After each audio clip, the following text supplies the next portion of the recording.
How are you? Happy November, new energy. I made myself a really delicious dessert coffee, and thank goodness, because I need something sweet in my life right now. I need a sweet treat. And a lot of my mugs are dirty because there are so many dishes stacked up in my sink right now. So I decided to go with the Reputation mug. I don't really drink out of this often, but it feels very right for November. I think because November, like Reputation originally dropped around November 2017. And now I'm really hoping and praying we're going to get a Reputation TV announcement. A girl can dream. If she dropped Reputation this month, that would be so good for my workout routine. I need Reputation to drop. November to me always kind of has a bit more of a doomy, gloomy feel to it.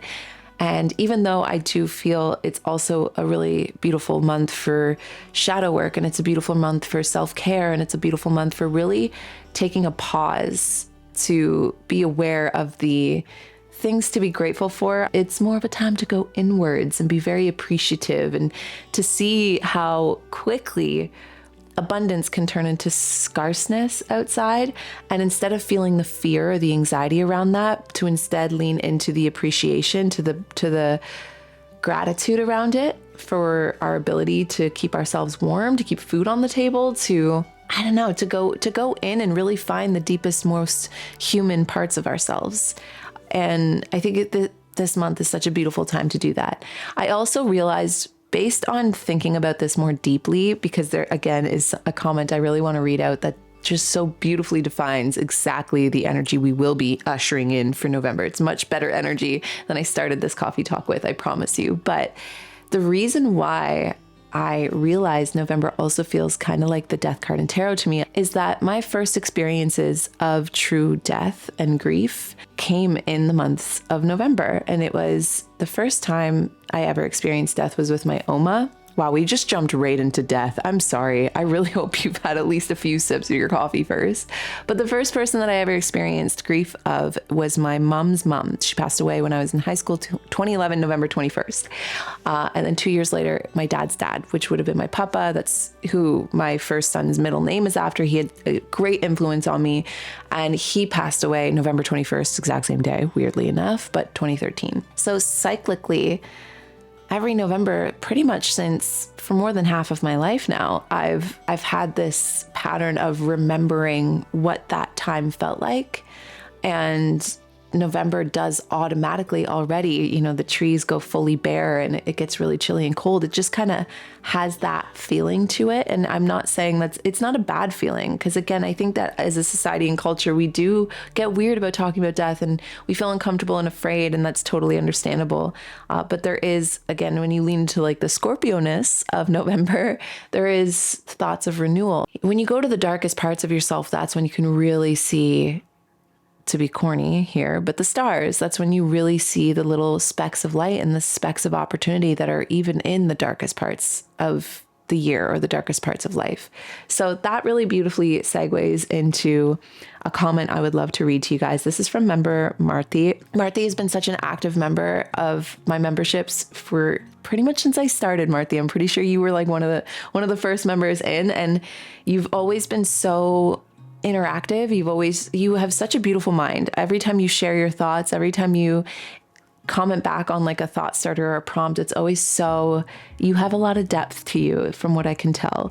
And what you wrote about November is so beautiful, and I do want to read it out. So it says, November is themed as magic month to me. Don't really know why, but November feels more like a witchy wizardry month to me, even more than October. It's almost like the fun, colorful, energetic, extroverted part of Halloween season turns into a subdued, real mystical introvert witch season. I'm going to pause right there and just say you could have just written that and I would have been like, yes. I get drawn to card readings, tarot, spiritualism, witchy ways, and intuition when November rolls around. Colors like purple, indigo, royal blue, and sparkle. I'm going to pause again. What other colors come to you for November? Because I would add to that, like 100% yes. I would add, for whatever reason, I feel drawn to these kind of more subdued browns, like earthy browns, gray browns kind of thing. And also like bruise purple, like a bruise on your skin, that kind of purple. Yeah, like why is it so dark to me? I don't know why, but I also love the idea of sparkle. Let's add sparkle in there because it feels a little less death. I feel like Barbie when she's like, death. Things like black cats, cozy brews, tarot, and witch hats, month of magic, mystique, and mysterious energy, symbolism of the moon, the night and the starry sky, images of the galaxy and constellations come to mind. To me, it contains wisdom, the unknown, things we cannot see or understand, a search for knowledge or answers, exploration of the mind and spirit. November actually means a lot to me thematically, come to think of it. It's also my birthday month, or Marthy's birthday month, although it's at the very end of the month, so Sagittarius sun but Scorpio rising. This will be my third time saying this, by the way, dynamic duo.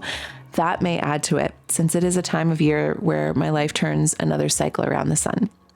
Would also love to hear your thoughts on this, and hopefully it could maybe inspire you to do some sort of November coffee talk based on this view on it, especially since it's such a dark month for many people, myself included, and lighten it up a bit with some moonlight and sparkly starry sky.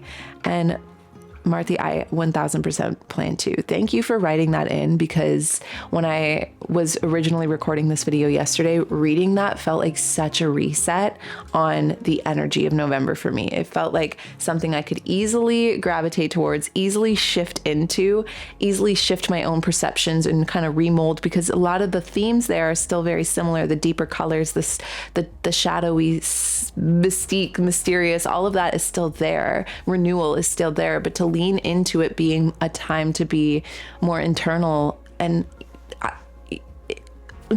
I just tried to say like 4 things at once. I've been feeling really drawn to witchiness again. I mean, practical magic has a huge influence of it, or on me, has a huge influence of that energy on me right now, reading practical magic, because it is very magical, but in a practical sense. And I love the symbolism and the imagery of it. And so I think I already have hit that home, so I won't go too deep with it, but it's just that kind of energy of every day. Like I feel witchier lately in the sense of feeling like I can talk to the trees a bit more than usual, or like can connect to my pet's energy more than usual. And I'm feeling very called to stand outside and stare at the stars lately. And also, a huge aspect of feeling a bit more witchy, which again, none of these things have to necessarily be considered witchy. This is just, it's all laced together in this similar energy for me, and a witchy feel to it is definitely part of it. But it's this